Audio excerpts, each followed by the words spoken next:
Se examinássemos nossas vidas, nós ficaríamos chocados com a quantidade de vezes que usamos o pronome meu ou minha. Eu quero falar sobre mim, sobre a minha casa, sobre os meus desejos, sobre os meus problemas, as minhas ambições, os meus qualquer coisa, né? Você pode acrescentar. O que será que significa a palavra misericórdia? A palavra na língua grega significa a habilidade de entrar na pele do outro e ver com os seus próprios olhos, pensar com os seus pensamentos, sentir com os seus sentimentos. A habilidade de entrar na pele do outro. É mais do que simplesmente sentir. É ação também. Significa sofrer junto.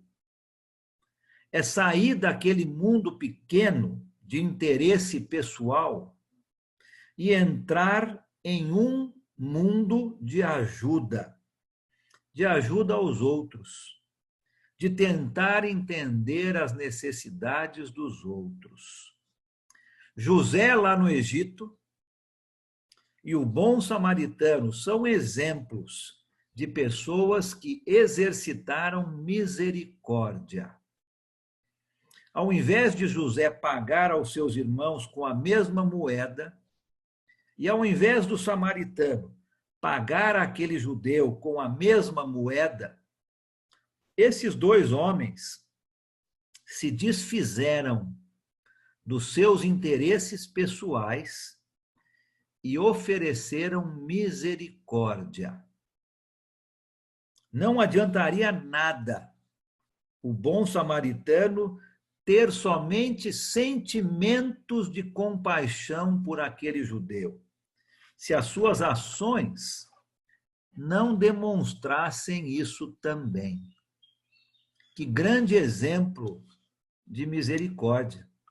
Aqui nós temos dois homens, José e aquele samaritano, que encontraram a verdadeira felicidade. Felizes são os que têm misericórdia, porque serão misericordiados. Será que tem essa palavra, né? Felizes os misericordiosos, porque terão ou serão misericordiados. Né? A gente pode inventar uma outra palavra aí, né? Receberão misericórdia. Misericórdia é, então, em outras palavras, compaixão, simpatia colocada em ação. Não é só o sentir, mas é colocar em ação.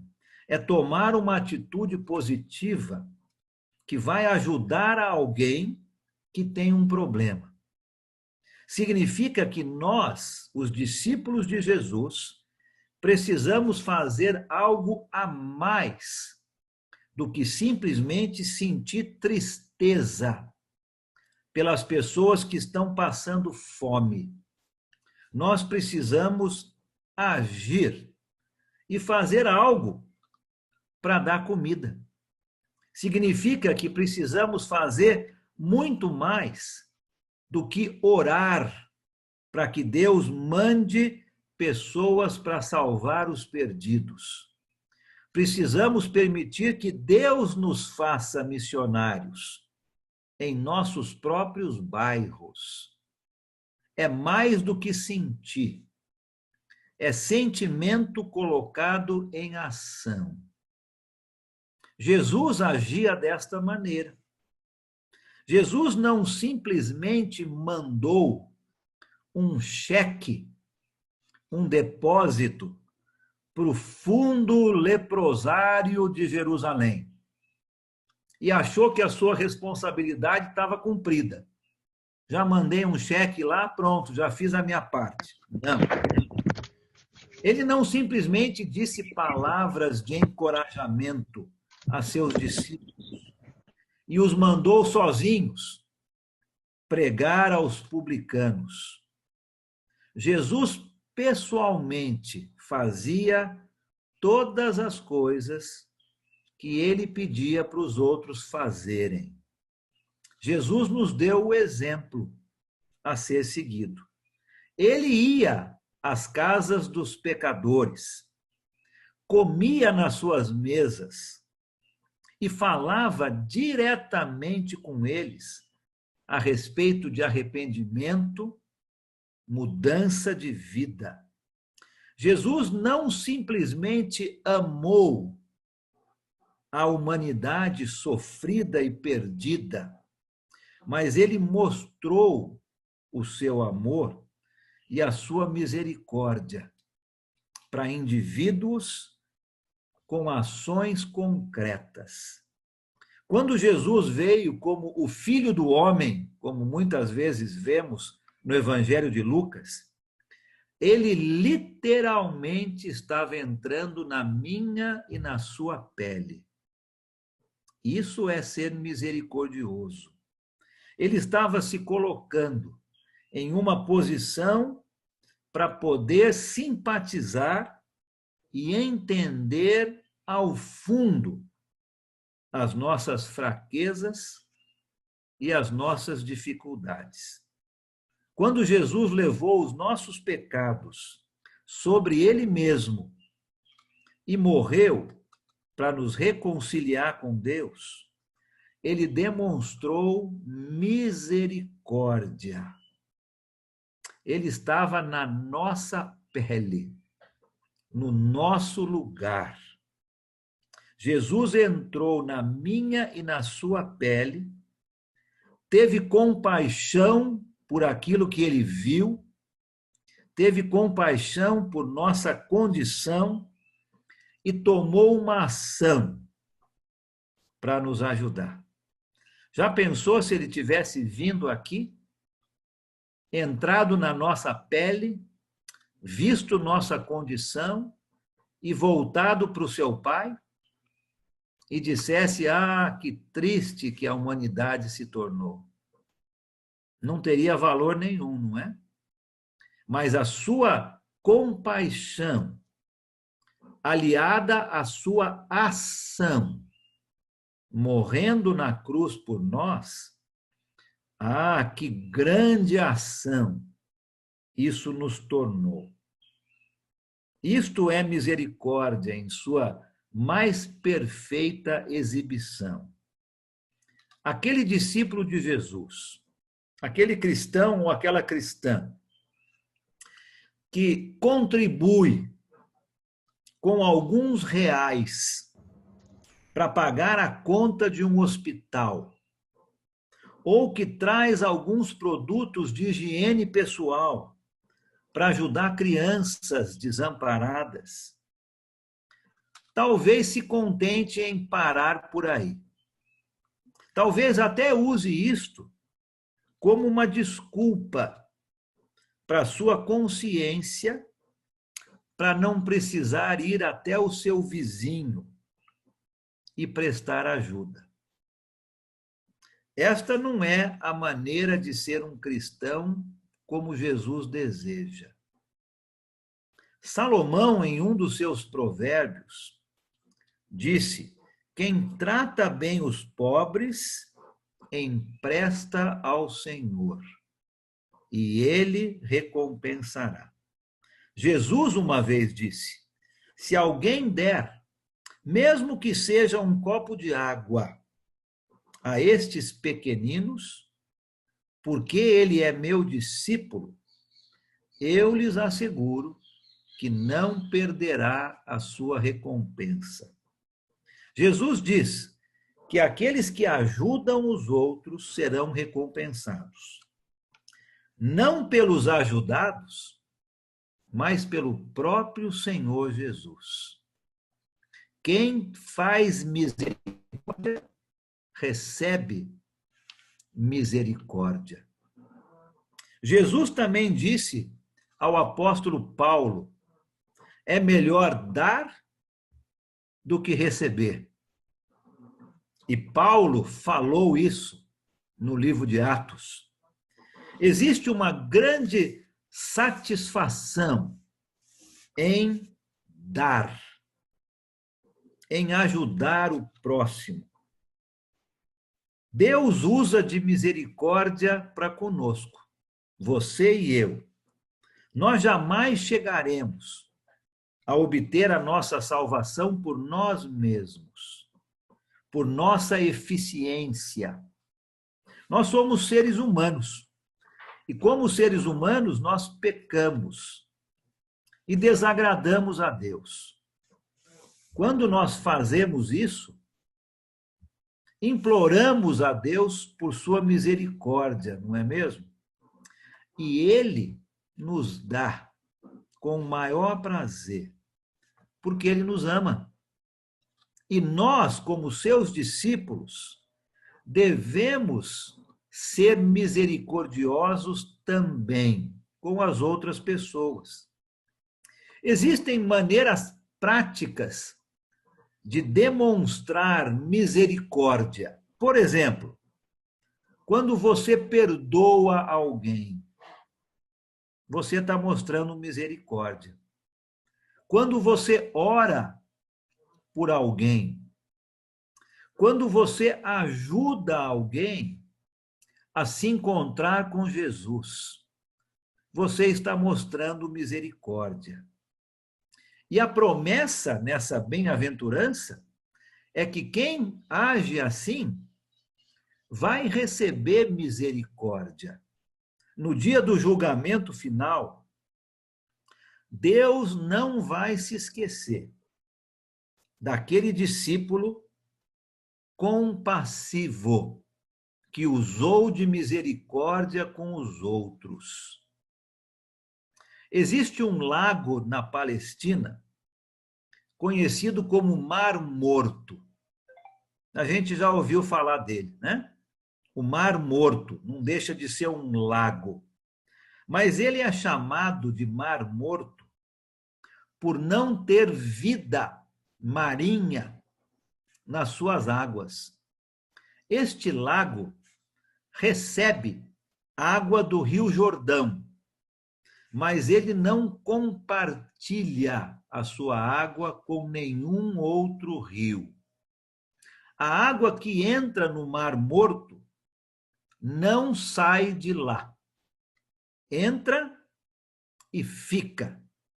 O mar somente recebe e nunca dá. Infelizmente, muitos de nós somos assim. Temos os nossos estudos, a nossa fé, os nossos prédios, etc., etc. Recebemos bastante, mas não compartilhamos. Precisamos ser pessoas misericordiosas. Deus nos dá tantas coisas.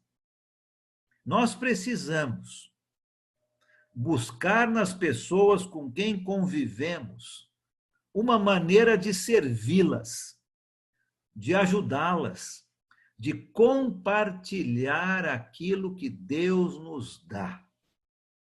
Nós não queremos ser pessoas mortas, não é? Que recebem, recebem, recebem, mas nunca compartilham. Como o Mar Morto, lá na Judéia.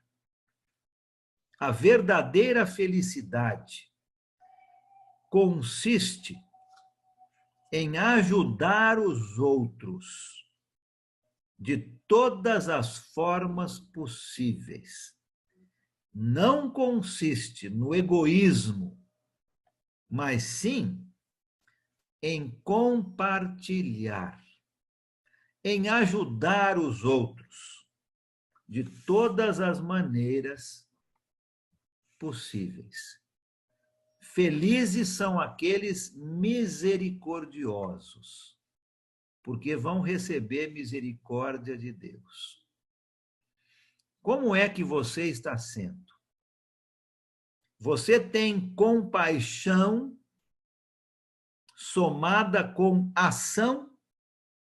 Aí você está sendo uma pessoa misericordiosa.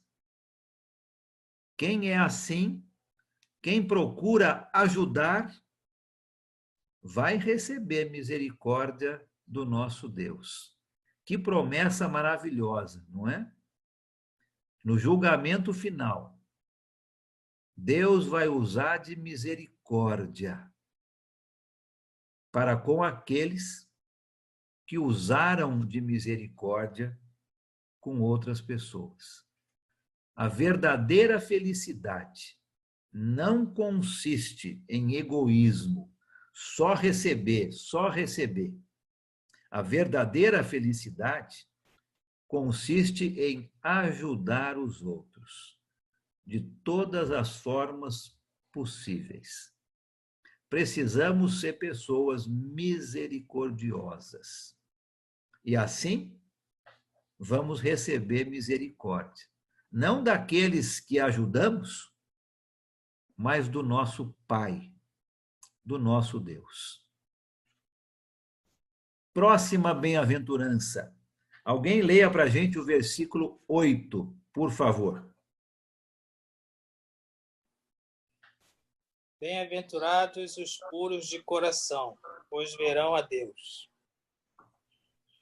Muito obrigado. Bem-aventurados os puros, ou em algumas traduções, os limpos de coração, porque verão a Deus. Quando nós comemos, talvez você fez isso no almoço, né? Não sei. Mas quando nós comemos alimentos muito gordurosos, principalmente, pouco a pouco, a gordura vai se acumulando nas nossas artérias, principalmente, com uma substância chamada colesterol. O colesterol vai obstruindo os nossos vasos do corpo e começa a impedir que o nosso coração funcione de uma maneira adequada. Muitas vezes precisamos passar por um procedimento cirúrgico para limpar essas artérias, as veias que começam a ficar entupidas. Depois desse procedimento, o coração normalmente volta a funcionar a pleno vapor. De certa maneira, o coração, depois desse procedimento, ficou limpo, ficou puro. Quando a palavra de Deus se refere ao nosso coração, quase sempre está se referindo a alguma coisa mais complexa do que o nosso órgão do corpo humano. Quando menciona o coração, a palavra de Deus quer dizer a origem dos nossos sentimentos. É algo muito mais complexo do que esse órgão aqui que bate no nosso peito. É a origem dos nossos sentimentos. É dele que provém o amor, o ódio, a alegria, a felicidade, a tristeza e todos os demais sentimentos e emoções que nós experimentamos na nossa vida. A Bíblia não faz muita distinção entre o coração e a mente. Muitas vezes é uma coisa só. É a origem dos nossos sentimentos. Com frequência, ao mencionar uma boa pessoa, nós dizemos, essa pessoa tem um bom coração, não é mesmo? Nós falamos isso quando mencionamos uma boa pessoa. Isso, obviamente, não significa que os vasos, as artérias e as veias próximas do seu coração estão livres de colesterol. Não é isso que nós queremos dizer, mas sim que aquela pessoa trata os outros com bondade, com carinho. É isso que nós dizemos quando aquela pessoa tem um bom coração. Mas o que é que significa ter um coração puro ou um coração limpo? Bem-aventurados os puros, os limpos de coração. O que é que isso significa? Alguns cristãos, alguns discípulos de Jesus, dão a aparência de levarem uma vida modelo, porque chegam às reuniões da igreja bem vestidos, sorridentes e prontos para adorar a Deus. Mas por dentro estão cheios de indiferença, de falsidades, muitas vezes de ódio. Nós podemos nos reunir com nossos irmãos e podemos enganá-los com nossos sorrisos e com nossa aparência. Mas nós não enganamos a Deus. Ele conhece o nosso coração. Nossos corações muitas vezes são impuros, cheios de orgulho, frustração, confusão e outras enfermidades espirituais. Como é, então, que eu posso ter um coração puro, limpo, como Deus deseja? Como é que eu posso ter um coração limpo e puro, como estamos vendo aqui nesta bem-aventurança? O rei Davi, você se lembra, pediu a Deus que lhe desse um coração puro. Salmo 51, lembra? Cria em mim, ó Deus, um coração puro. Jesus, para ilustrar uma lição com relação à pureza de coração, chamou uma criança. Lembra-se disso? E disse: aquele que se tornar humilde como essa criança será o maior no reino dos céus. Mateus capítulo 18. Como seria bom se nós pudéssemos nos manter mais tempo como crianças.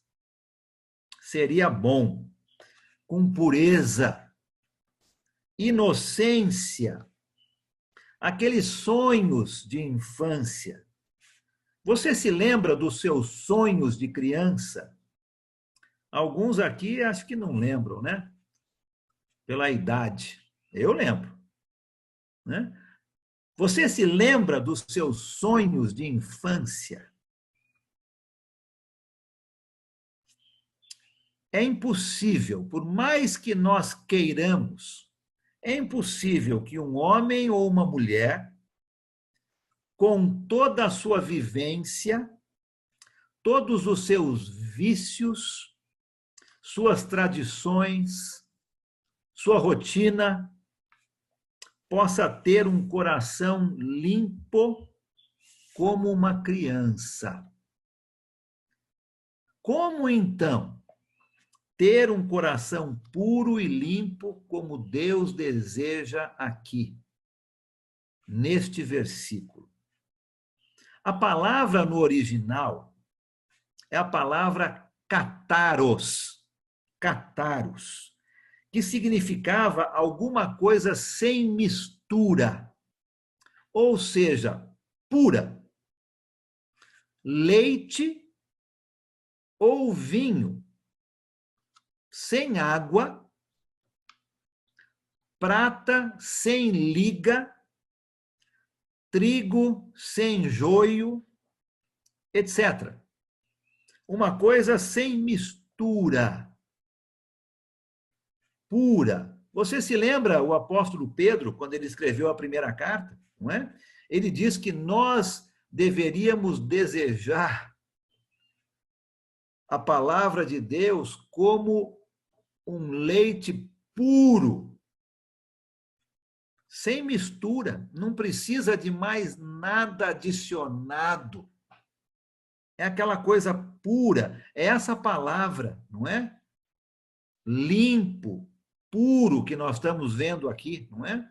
Bem-aventurados os puros de coração, sem mistura, uma coisa pura. Um coração puro, então, seria aquele coração cujos pensamentos e motivos são absolutamente sem mistura e, por consequência, puros, genuínos, sinceros. Jesus não está querendo dizer aqui, eu entendo, que para desfrutarmos da promessa de ver a Deus, nós precisamos ser perfeitos. Não entendo que é isso que Jesus está dizendo. Ter um coração limpo não significa que eu preciso me enfiar numa camisa de força para não voltar a pecar. Porque eu posso pecar por pensamento, não posso? Não é só por ação. Também não quer dizer, eu entendo aqui, que eu devo me mudar para um mosteiro, onde não existam tentações ou oportunidades para pecar. Mais uma vez, podemos pecar por pensamentos. Para um judeu ortodoxo, um homem poderia ter em seu coração pensamentos de arrogância, pensamentos de raiva e até mesmo pensamentos impuros. Mas, desde que ele observasse os rituais de purificação corretamente, ele estaria puro.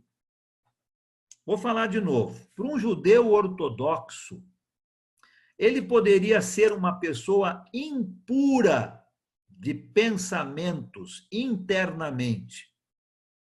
Mas se ele fosse puro externamente, se ele observasse aqueles rituais, ele estaria puro.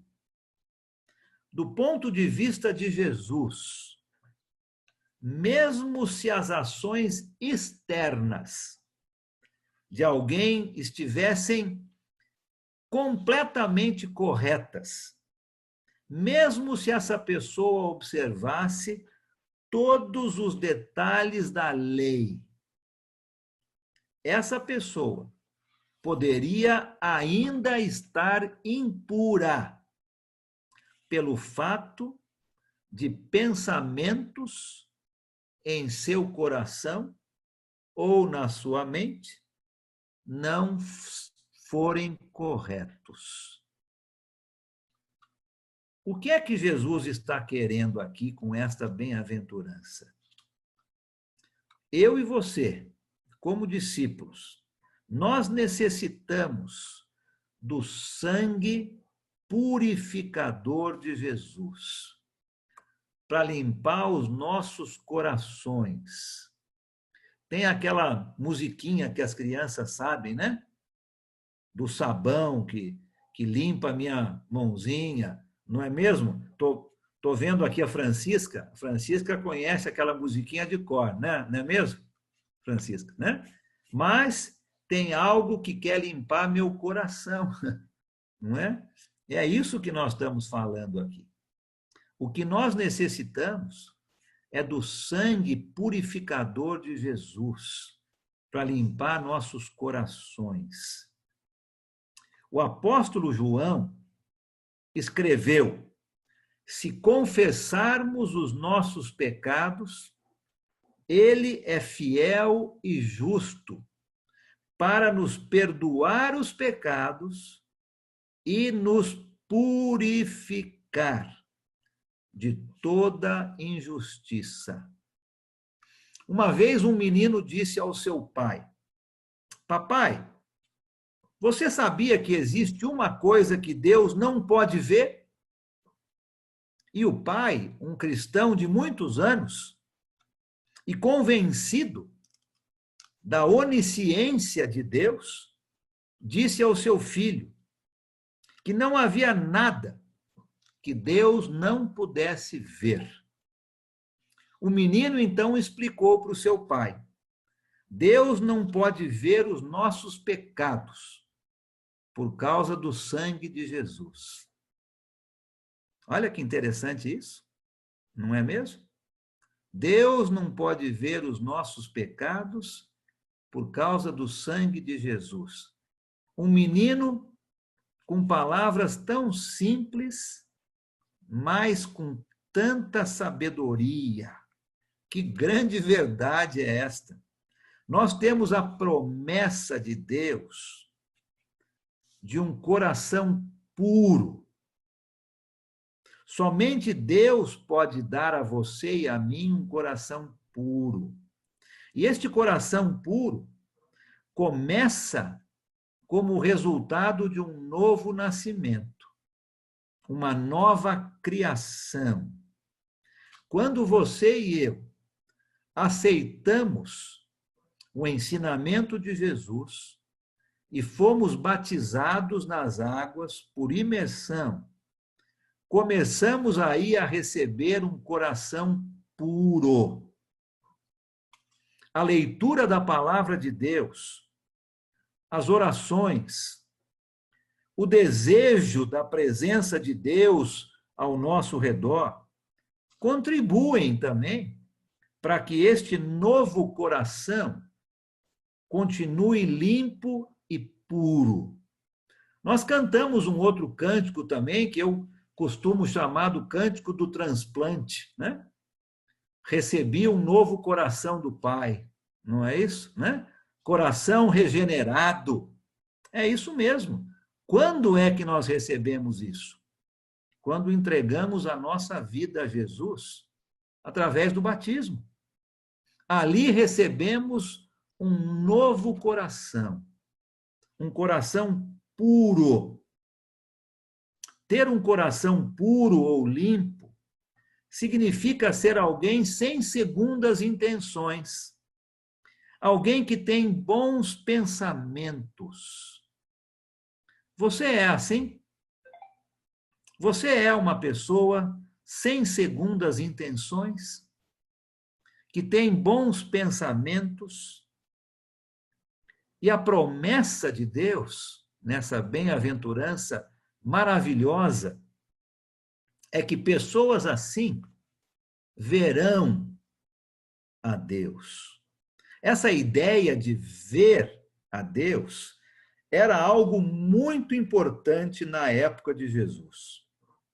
O maior privilégio que um servo poderia ter seria o direito de estar na presença do seu Senhor e constantemente ver a sua face e ouvir a sua sabedoria. Vou repetir. Na época de Jesus, o maior privilégio que um servo poderia ter era o direito de estar na presença do seu Senhor, constantemente ver a sua face e ouvir a sua sabedoria. Lembra quando a rainha de Sabá visitou o rei Salomão? Em 1 Reis, capítulo 10, versículo 8, ela disse o seguinte: como devem ser felizes os homens da tua corte, que continuamente estão diante de ti e ouvem a tua sabedoria. Isso era o maior privilégio que um servo poderia ter.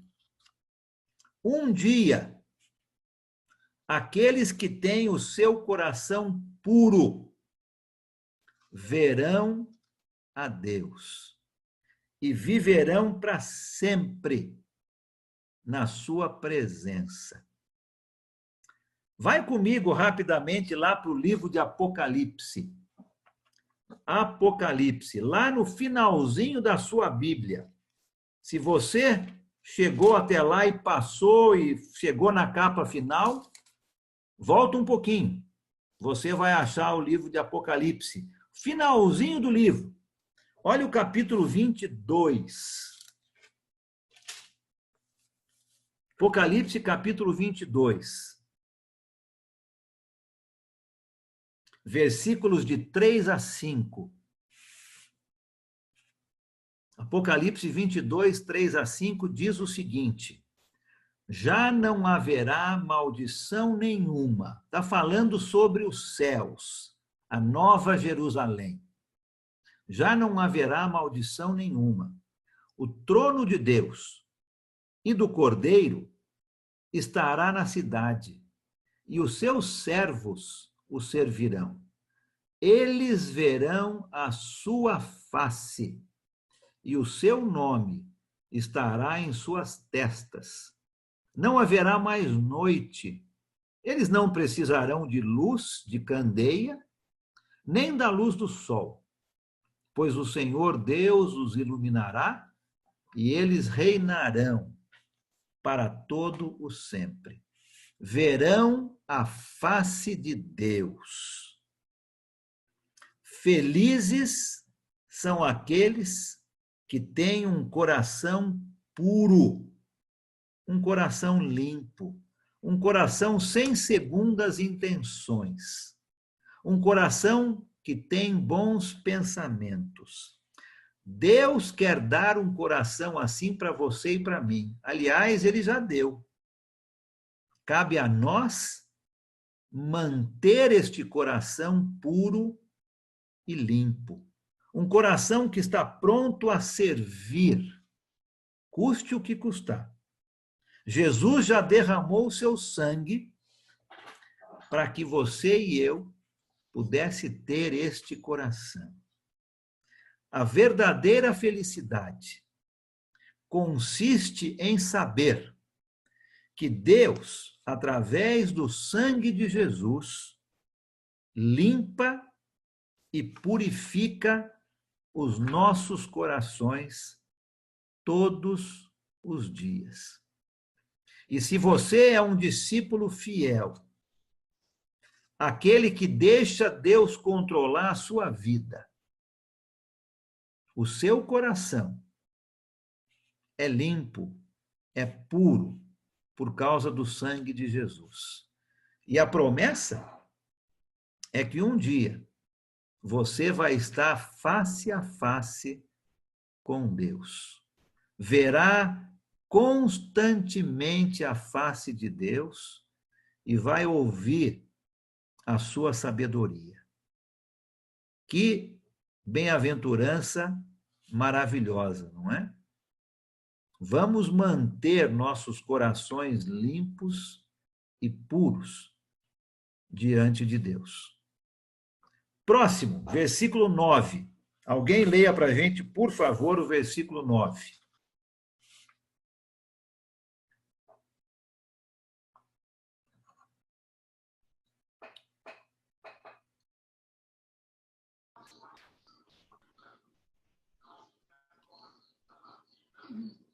Bem-aventurados os pacificadores, porque serão chamados filhos de Deus. Bem-aventurados os pacificadores, que serão chamados filhos de Deus. Desde que o mundo é mundo, sempre houve guerras. Tudo começou lá atrás, quando Caim, cheio de inveja, matou seu irmão Abel. Os seres humanos fizeram guerras e sempre vão fazer, infelizmente. Faz parte do caráter de alguns seres humanos. Foi dito que nos últimos 4.000 anos houve pelo menos 300 anos de paz. Pensa um pouco nisso. Nos últimos 4.000 anos, nós tivemos 300 anos de paz. Isso significa que tivemos 3.700 anos de guerra. E essa paz não foi a nível universal. Sempre nós vemos no jornal uma guerra acontecendo em algum lugar do mundo. Parece que o homem tem uma paixão muito grande pela destruição. O inventor da bomba atômica, um homem chamado Robert Oppenheimer, deu uma entrevista na qual lhe perguntaram: existe alguma maneira de defender-se dessa nova arma de guerra, essa bomba destruidora? E ele falou que sim, bastava ter paz. Paz é a defesa para a guerra, para a destruição. Apesar de toda a destruição, os seres humanos andam em busca de paz. Qualquer pessoa daria qualquer coisa para obter paz. Tanto uma paz pessoal, quanto uma paz mundial. Uma paz que une, ao invés de dividir. Existem aqueles que acham que podem obter paz através das suas posses. Mas ninguém encontrou a paz no dinheiro. Outros acham que podem encontrar a paz nos vícios. Mas como estão enganados? Outros acham que podem encontrar paz no conhecimento e saem em busca de diplomas e mais diplomas. Quanto mais conhecimento, mais paz. Mas também não conseguem encontrar a paz. E ainda outros procuram paz nas grandes religiões do mundo e chegam a participar de seitas mais exóticas e dos cultos mais excêntricos, mas não acham a paz também. Jesus Cristo é o único que pode nos dar esta paz. Romanos capítulo 5, versículo 1. Jesus Cristo é o único que pode nos dar essa paz. Ele é a nossa paz. Efésios capítulo 2, lembra? Que dos dois fez um. Ele é a nossa paz. A paz que ele nos dá excede todo o entendimento. Filipenses capítulo 4. É ele que nos ensina que sem paz com Deus é impossível obtermos paz com os outros. Nós precisamos começar fazendo as pazes com Deus. Se nós estamos querendo paz, a primeira coisa que nós temos que fazer é começar a ter paz com Deus. O que é um pacificador? Bem-aventurados os pacificadores. O que é um pacificador? Um pacificador é alguém que não somente ama a paz, mas que promove a paz. Esse tipo de pessoa é a pessoa que Jesus está dizendo aqui nesta bem-aventurança. É o tipo de paz nos relacionamentos. Ser um pacificador é mais do que querer a paz, amar a paz. É alguém que promove a paz. Podíamos dizer essa bem-aventurança do jeito invertido. Infelizes são aqueles que gostam de causar problema, porque serão chamados filhos de Satanás. É forte se nós invertermos, não é? Infelizes são aqueles que gostam de causar problema, porque serão chamados filhos de Satanás. Pessoas que só gostam de brigar, discutir e de causar problemas são sempre condenadas na palavra de Deus. Sempre. Um causador de problemas é amargo por dentro e a sua conduta é condenada por Deus. Abre comigo nesse texto aqui que você conhece também muito bem, lá em Provérbios. Provérbios, capítulo 6. Salmos, Provérbios. Provérbio, capítulo 6, versículos 16 a 19. Olha só o que a palavra de Deus diz sobre o causador de problemas. Provérbios 6, 16 a 19. Há 6 coisas que o Senhor odeia, 7 coisas que ele detesta: olhos altivos, língua mentirosa, mãos que derramam sangue inocente, coração que traça planos perversos, pés que se apressam para fazer o mal, a testemunha falsa que espalha mentiras, e o 7º, que Deus detesta, aquele que provoca discórdia entre irmãos. Pessoas que gostam de brigar, pessoas que gostam de discutir, pessoas que gostam de causar problemas, são detestáveis por Deus. A sua conduta é condenada por Deus.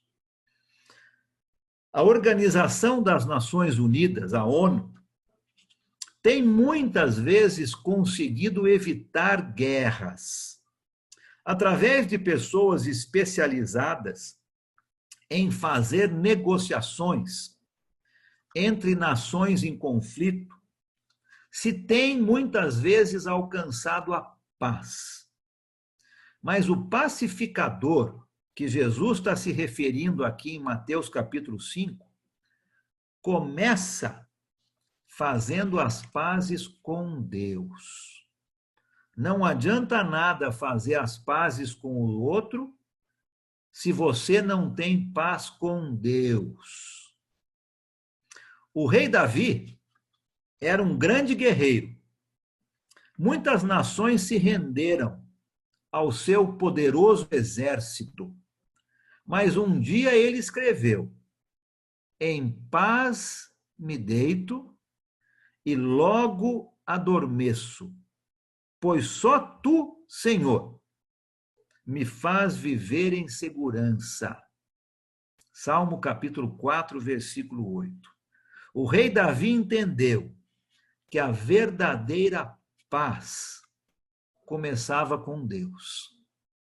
Se eu tenho paz com Deus, é muito mais fácil eu ter paz com o meu irmão, com a minha irmã. Uma vez que colocamos Deus como a figura central em nossas vidas, todas as coisas caem no seu devido lugar e nós vamos ter paz. Lembra que o Sermão do Monte é o discípulo de Jesus, colocando a sua vida totalmente debaixo do controle de Deus.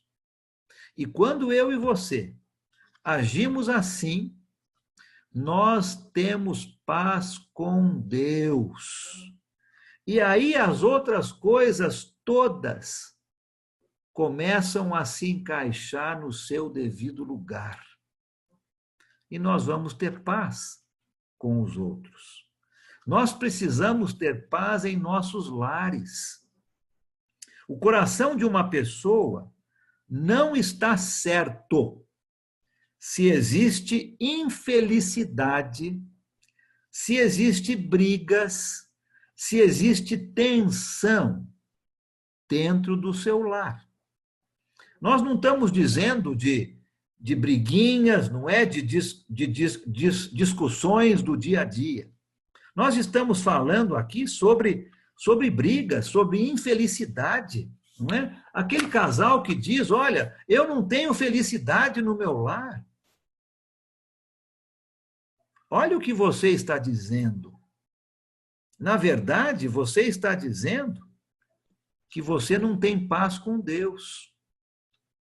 Porque se você tiver paz com Deus, as outras coisas se encaixam na sua vida e você consegue ter paz nas outras situações. Quando nós colocamos Deus em primeiro lugar, o nosso coração semeia a paz. Nossas atitudes para com as pessoas do nosso lar se tornam pacíficas.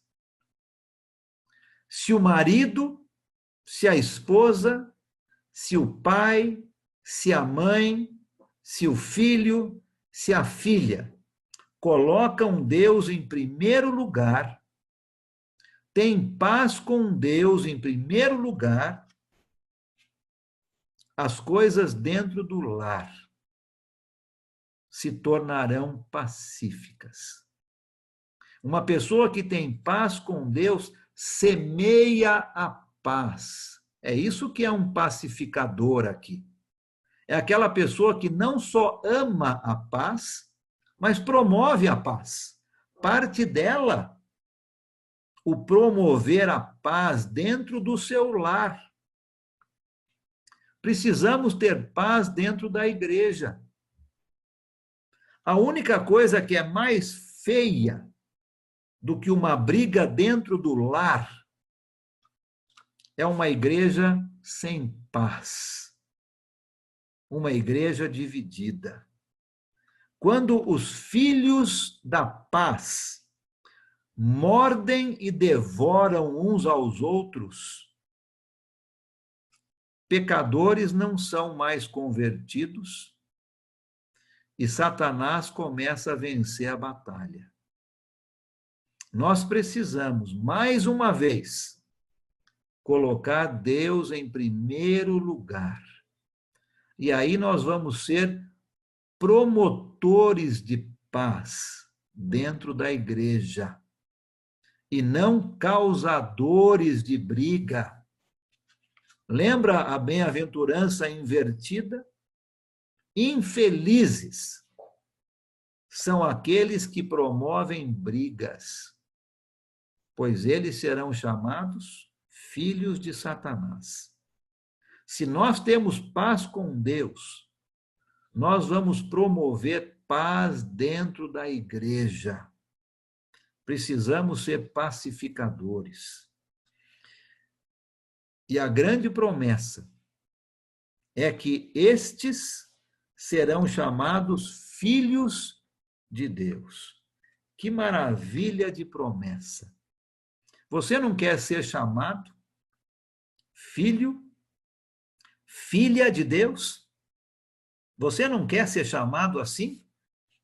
Deus chega para você e fala: meu filho, minha filha, não no sentido comum que nós usamos a palavra, mas no sentido verdadeiro. Meu filho, minha filha, Você não quer ser chamado de filho ou filha de Deus? Então precisa promover a paz. Seja um pacificador. Comece com paz com Deus e depois pratique, promova, semeie a paz com o seu semelhante. Abre comigo na carta aos Hebreus. Hebreus capítulo 12.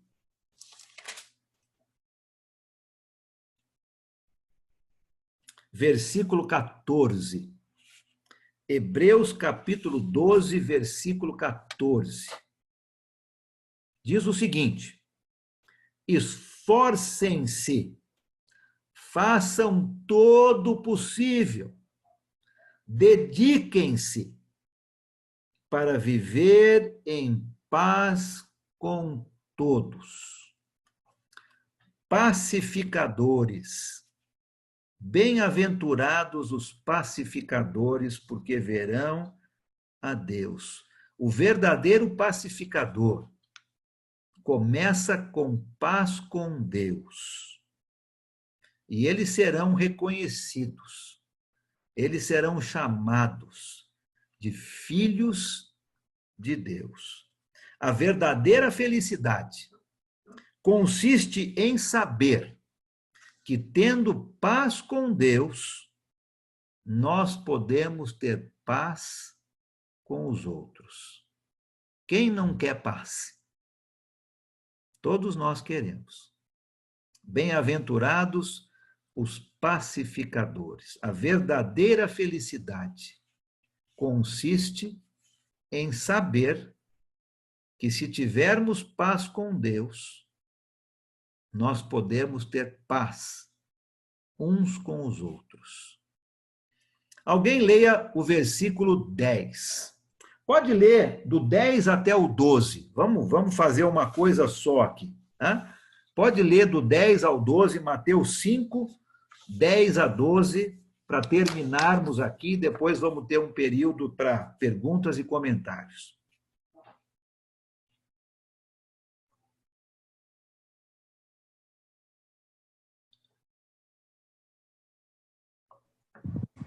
Vou ler.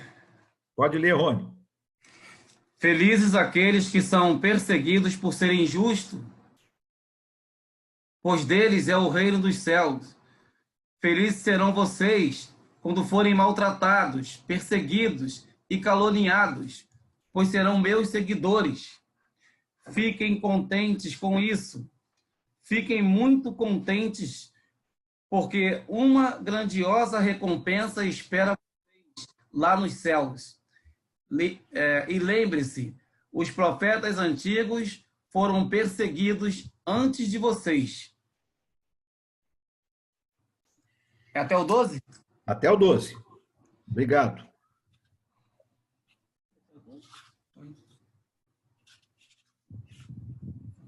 Uma vez perguntaram a um homem, depois dele sair do seu trabalho, se ele havia sofrido perseguição por ser cristão. E ele respondeu que não. Por quê? Porque ele não havia dito a ninguém que era cristão. Perseguição é algo que nós evitamos. Ninguém gosta. A perseguição é algo desagradável. É difícil entender como Jesus pode falar de perseguição e de felicidade na mesma frase, né? Perseguição e alegria não combinam. É difícil da gente entender isso. Como que é possível ser feliz durante uma perseguição? Em alguns países, ser cristão é algo que facilita a vida. Mas na maioria das nações do mundo, ser cristão provoca perseguições. Na Irlanda, existe ainda hoje muito ódio entre protestantes e católicos. Em Israel, existe muito terrorismo entre judeus e muçulmanos. A religião, ao invés de unir os povos, divide. Muitos indivíduos têm sido perseguidos e têm sofrido bastante. Jesus foi perseguido.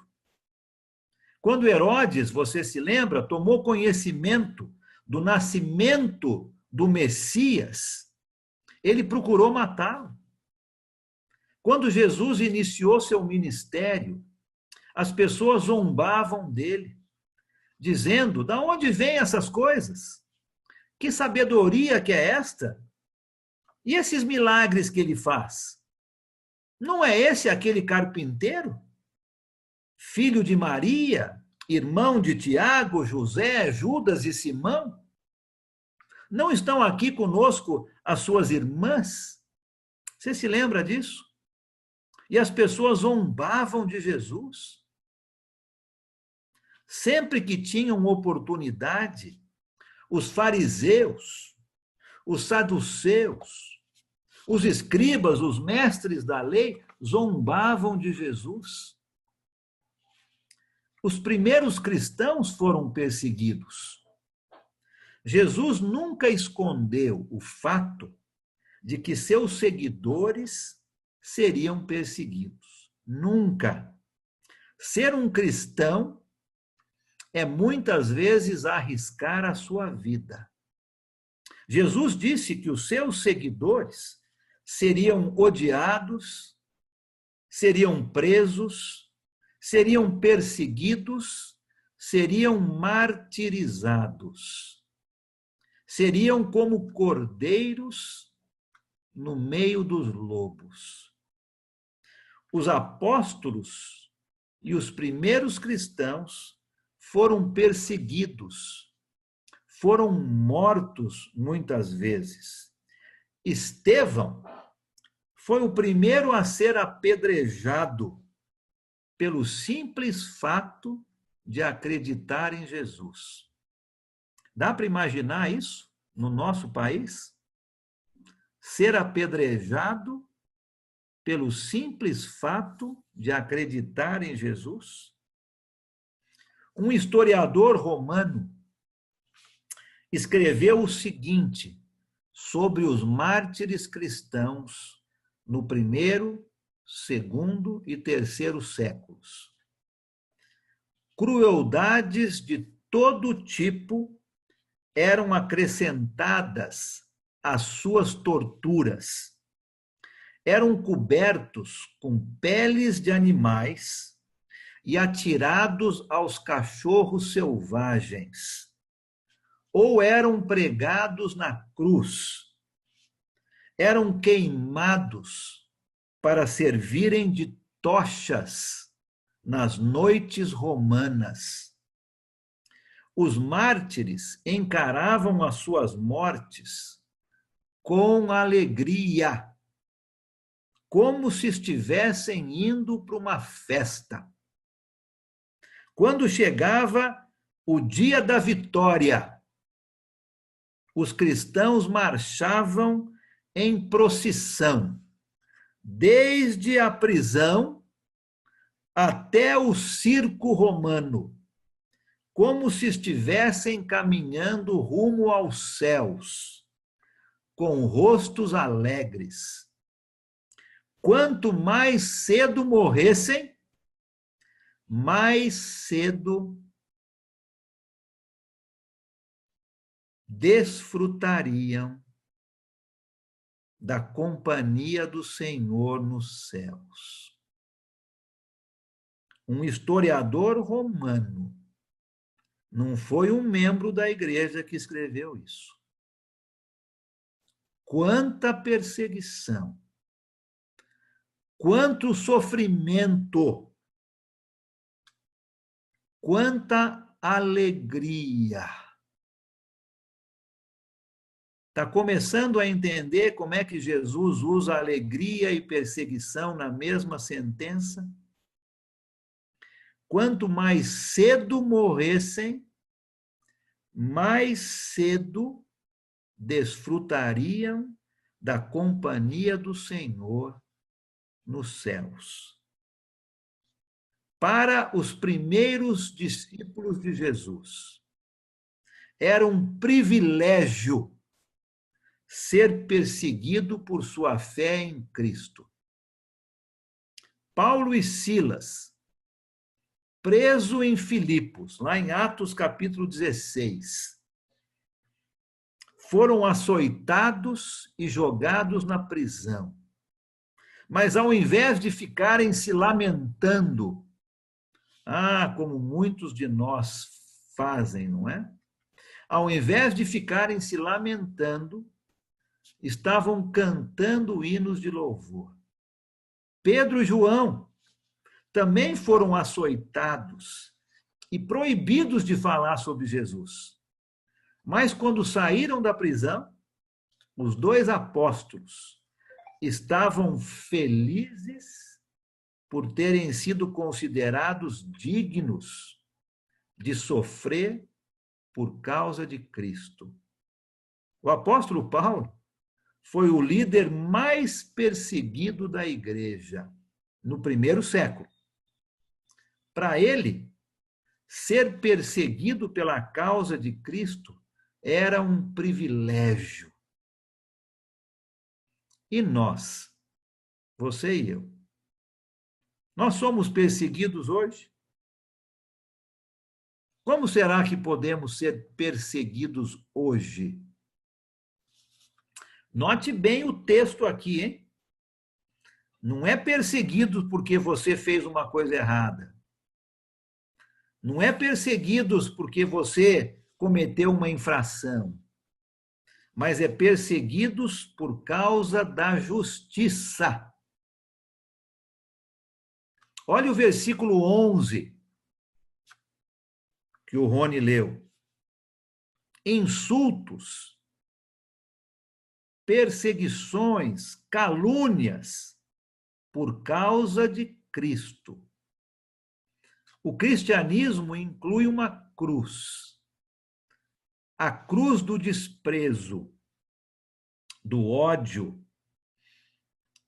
das famílias divididas, do desgosto, perseguições, com certeza, vão acontecer na nossa vida.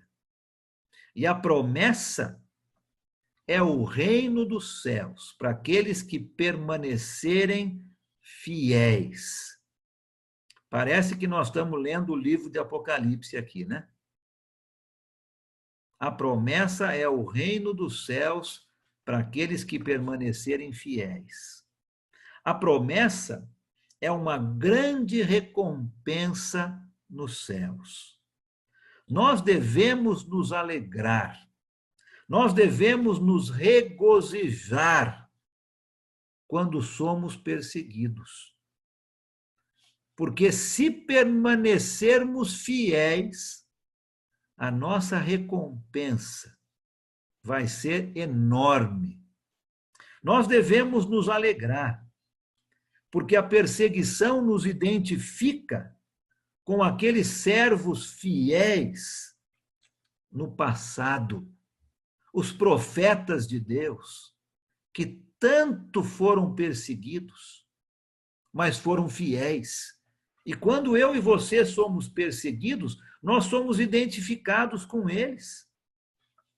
Nós devemos nos alegrar, porque a perseguição em nossa vida vai produzir perseverança.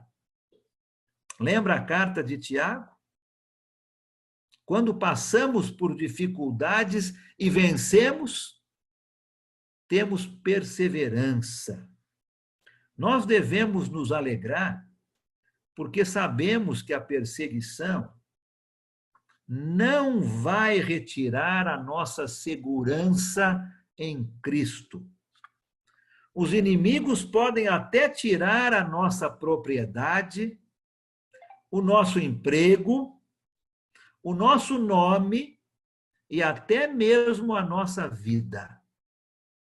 Mas não podem tirar a nossa morada nos céus. Não podem. Nós vamos estar sempre com nosso Deus. A promessa é o reino dos céus. Uma vez um missionário foi a um país distante pregar o evangelho.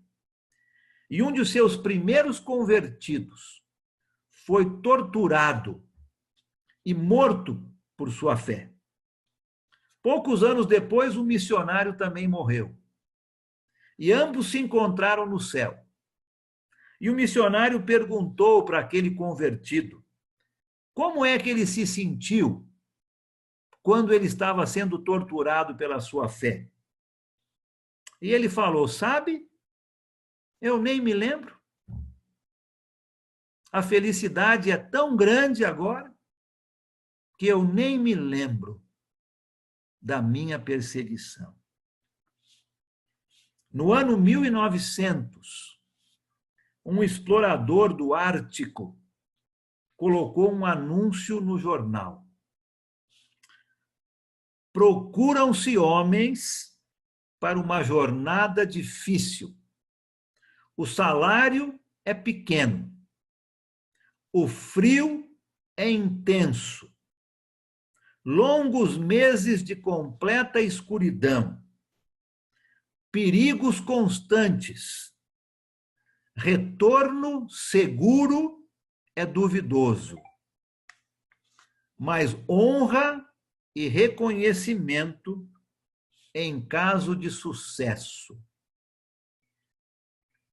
Esse poderia ser um anúncio para o cristianismo também, não? Jesus não veio trazer tranquilidade e prazer. Ele levantou uma cruz e convidou aqueles que o quisessem seguir a aceitar uma vida de sacrifício. E esse convite ainda é válido hoje. Você se sente perseguido hoje?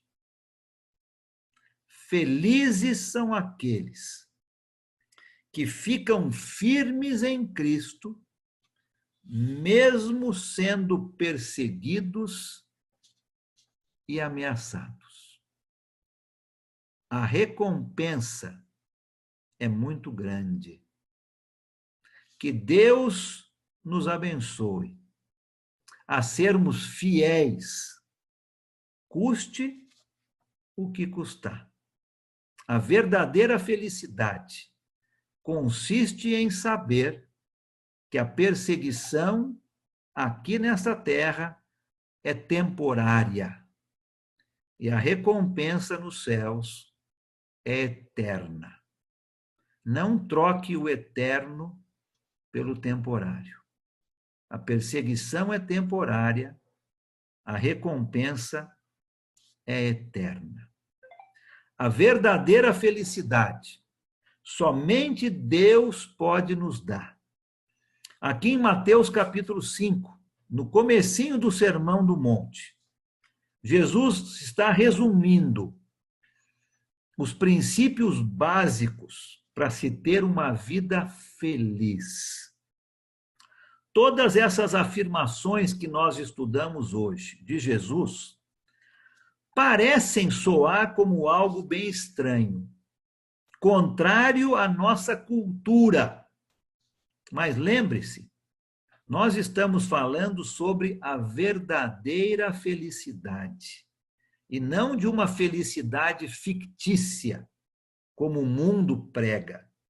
Jesus está afirmando que felizes são os humildes de espírito, e esses vão herdar o reino dos céus.